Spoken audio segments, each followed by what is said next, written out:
Hi అండి. Cabbage ఇష్టం లేని వాళ్ళు ఇలా వండి చూడండి. క్యాబేజీ పెసరపప్పు టమాటో వేసి చాలా బాగుంటుంది.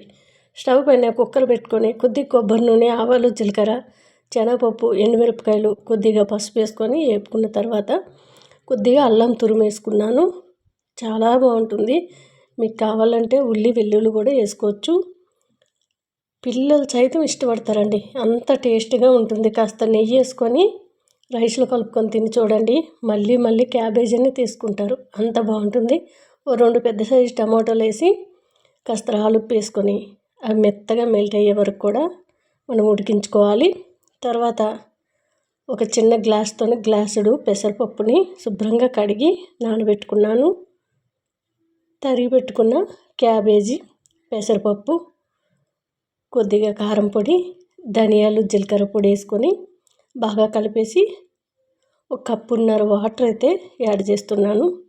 మన క్యాబేజీలో వాటర్ ఉంటుంది కాబట్టి వాటరు కొంచెం తగ్గించేసుకుంటే, చాలామంది కర్రీ మూలిగే వరకు పోస్తారు, అలా అవసరం లేదు.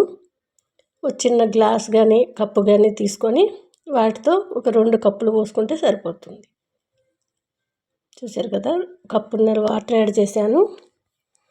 బాగా కలిపేసి మూత పెట్టి స్టవ్ మీడియంలో పెట్టుకొని 2 విజిల్ వచ్చే వరకు ఉడికించుకోవాలి.